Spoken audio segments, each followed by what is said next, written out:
जंग के बीच रूस अपने सुरक्षा चक्र को बना रहा भयंकर, किसी भी परमाणु हमले को हवा में बर्बाद करने को तैयार, नाटो के खिलाफ जंग की अलग रणनीति का किया इंतजाम। दोस्तों, लगातार तीसरे साल में रूस यूक्रेन जंग के पहुंचने के बाद भी जिस स्पीड से जंग चल रही है और समझौते की कोई गुंजाइश नहीं दिख रही है, वहीं अमेरिका रूस के ऊपर इतने ज्यादा प्रतिबंध लगा चुका है कि इसके बाद से पुतिन का माथा गर्म है। रूसी राष्ट्रपति ने सीधा ऐलान कर दिया है कि यूक्रेन को जंग में मदद पहुंचाने की ये कोशिश न्यूक्लियर वॉर की तरफ दुनिया को धकेलने की जरूरत है, जिसका अंजाम भुगतने के लिए अमेरिका और नाटो देशों को तैयार रहना चाहिए। दोस्तों, रूस को तबाह करने के लिए अमेरिका ने G7 मीटिंग का पूरा इस्तेमाल किया और यूक्रेन को मदद के लिए $50 अरब देने का ऐलान किया, लेकिन इस मदद के लिए जो तरीका इस्तेमाल किया गया है वो हैरान करने वाला था। सवाल उठता है कि आखिर मदद के लिए क्या फॉर्मूला तैयार किया गया, किस वजह से रूस को आया गुस्सा। तो दोस्तों, यूक्रेन में रूसी सेना के घुसते ही यूरोप और अमेरिका में जितनी भी रूसी संपत्तियां थी उन सबको जब्त कर लिया गया था, जिससे भारी मात्रा में ब्याज मिलता है और फैसला किया गया है कि इस मदद की किश्तें इस ब्याज से भरी जाएंगी। दोस्तों, ये बेहद हैरान करने वाला फैसला है, क्योंकि इससे यूरोपीय देशों की विश्वसनीयता पर सवाल खड़े होते हैं। दुनिया के ज्यादातर देश यूरोप और अमेरिका में तमाम संपत्तियां इसलिए रखते हैं जिससे कि मुसीबत के वक्त में उनके देश के काम आ सके।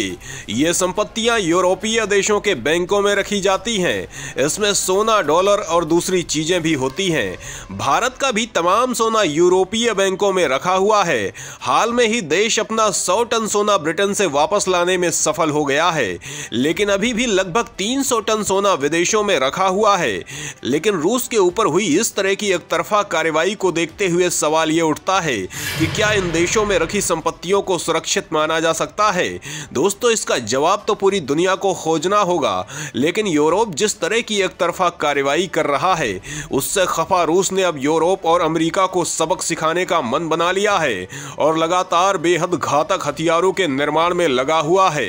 दोस्तों, रूस अब सीधे परमाणु जंग की तरफ जा रहा है। उसने इसके लिए बड़ा गठजोड़ तैयार किया है और हाल में ही रूसी राष्ट्रपति जिस तरह से कई देशों का दौरा कर रहे हैं वो G7 और यूक्रेन पीस समिट का करारा जवाब है, जिससे नाटो की नींद उड़ी हुई है। सवाल उठता है कि आखिर रूस दुनिया में किस तरह का गठजोड़ बना रहा है, G7 में जंग पर किए फैसले का किस तरह से जवाब देने की कर रहा तैयारी।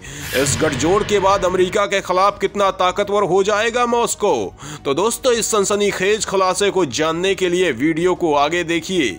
दुनिया में भयानक न्यूक्लियर वॉर का मंडराया खतरा, वॉशिंगटन की गुस्ताखियों से बौखलाए राष्ट्रपति पुतिन, उत्तर कोरिया और बीजिंग के साथ बनाया घातक गठजोड़। दोस्तों, जिस तरह से अमेरिका लगातार जीत के लिए रूस पर बैन लगा रहा है, इससे अब अपनी मजबूत ताकत के लिए दुनिया भर में मशहूर पुतिन की बौखलाहट आई है और तगड़े पलटवार की तैयारी में जुटे हैं। दोस्तों, ये तैयारी इतनी खतरनाक है कि इसका खामियाजा पूरी दुनिया को भुगतना पड़ सकता है, क्योंकि अमेरिका को बार बार परमाणु हमले की चेतावनी के बाद भी जब वो मानने को तैयार नहीं है, तो ऐसे में अब रूस परमाणु हमले के लिए तैयारियां कर रहा है। दोस्तों, सवाल उठता है कि रूस परमाणु ताकत के मामले में कितना मजबूत है, इस देश के पास कितने परमाणु हथियार मौजूद हैं। तो दोस्तों, रूस दुनिया में सबसे ताकतवर परमाणु संपन्न देश है, जिसके पास दुनिया के सबसे ज्यादा परमाणु हथियार हैं। अगर हम नंबर्स की बात करें तो रूस के पास बड़ी संख्या में परमाणु हथियार नष्ट करने के बाद भी 5580 परमाणु हथियार हैं। वहीं अमेरिका 5044 परमाणु हथियारों के साथ इस मामले में दूसरे नंबर पर है। वहीं नाटो देशों में कई ऐसे देश हैं जो परमाणु ताकत से संपन्न हैं। इसी वजह से रूस ने अब चीन और उत्तर कोरिया से गठजोड़ बनाया है, जिसका अंजाम बेहद भयानक हो सकता है।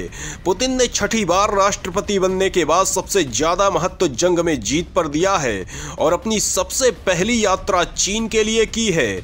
दोनों देशों के बीच तमाम मामलों में करार करने के बाद अब पुतिन उत्तर कोरिया गए हैं, जहां उनका भव्य स्वागत हुआ है। ये दुनिया में बन रहा एक बेहद भयानक गठजोड़ है जो एक खतरनाक न्यूक्लियर वॉर का संकेत है। दोस्तों, रूस, चीन और उत्तर कोरिया के परमाणु हथियारों को जोड़ा जाए तो इन तीनों देशों के पास दुनिया के 51% परमाणु हथियार हैं जो नाटो पर हर तरह से भारी पड़ने वाले हैं। अगर अकेले रूस के परमाणु हथियारों की बात करें तो इनकी ताकत इतनी भयंकर है कि इन हथियारों से दुनिया को 11 बार दहलाया जा सकता है। इसके अलावा रूस के पास दुनिया की सबसे घातक पनडुब्बियों का बेड़ा है, सबसे ज्यादा खतरनाक मिसाइलें हैं। रूस अकेला इतना ताकतवर देश है कि अकेले इस देश से 30 नाटो देश लड़ने की हिम्मत नहीं जुटा पाते हैं। रूस ने नाटो और अमेरिका के जाल को कुतरने के लिए जिस तरह का गठजोड़ बनाया है वो विश्व युद्ध की संभावना को बढ़ा रहा है। दोस्तों, रूस के पास दुनिया के किसी भी एयर डिफेंस सिस्टम से ज्यादा ताकतवर डिफेंस सिस्टम मौजूद है।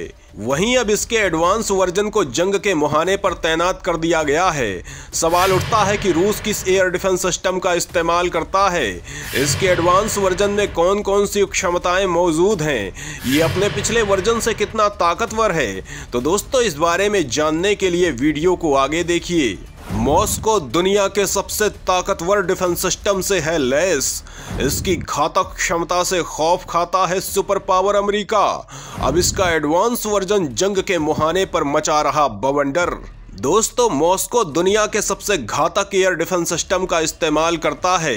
यह इतना ताकतवर है कि इसका नाम सुनते ही अमेरिकी मिसाइलों और फाइटर जेट के दम निकल जाते हैं। दोस्तों, S-400 मिसाइल डिफेंस सिस्टम 4 अलग अलग मिसाइलों से लैस है जो दुश्मन के विमानों, बैलिस्टिक मिसाइलों और अवाक्स विमानों को 400 किलोमीटर, 250 किलोमीटर, मध्यम दूरी की 120 किलोमीटर और कम दूरी की 40 किलोमीटर पर मार सकती है।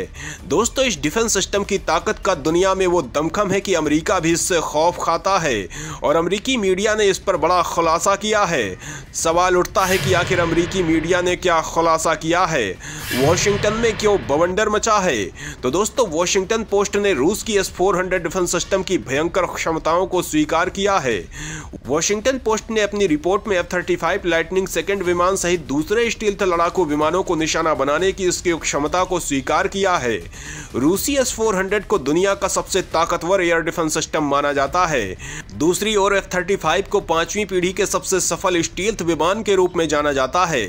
दोस्तों, S-400 ट्रायम्फ में विभिन्न हवाई खतरों से निपटने के लिए अलग अलग मिसाइलें लॉन्च करने की क्षमता है। लगभग 400 किलोमीटर तक फैली मारक क्षमता और काउंटर स्टील्थ क्षमताओं के साथ ट्रायम्फ अमेरिका के हवाई सुरक्षा घेरे को चुनौती देने में सक्षम है। S-400 की किसी भी विमान का मुकाबला करने की क्षमता इसकी निर्यात सफलता में एक महत्वपूर्ण कारण रही है। वहीं भारत ने S-400 मिसाइल सिस्टम को चीन के 5वीं पीढ़ी के लड़ाकू जेट J-20 का मुकाबला करने के लिए रूस से खरीदा है। दोस्तों, इस मिसाइल डिफेंस सिस्टम का खौफ यह है कि अमेरिका कभी भी S-400 मिसाइल सिस्टम की तैनाती वाली जगह के आसपास अपने F-35 विमान को तैनात नहीं करता है।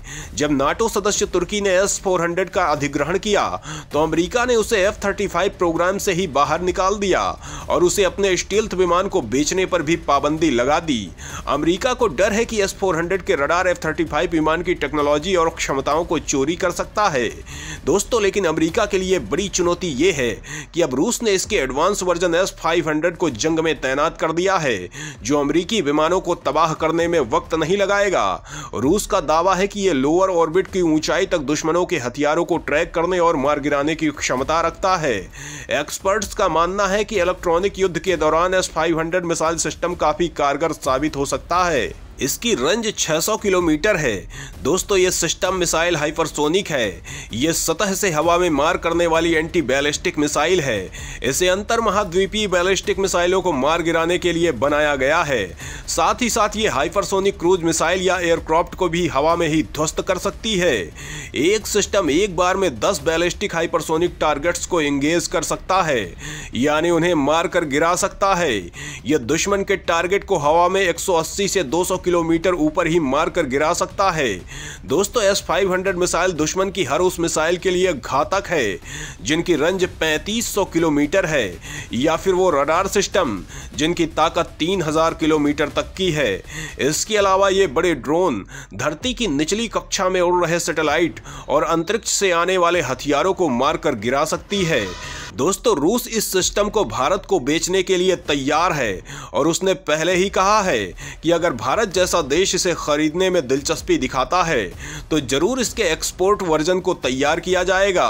दोस्तों अगर देश इस सिस्टम को खरीदता है तो इससे देश की सुरक्षा को बेहद मजबूती मिलेगी और हमारी ताकत बेतहाशा बढ़ जाएगी।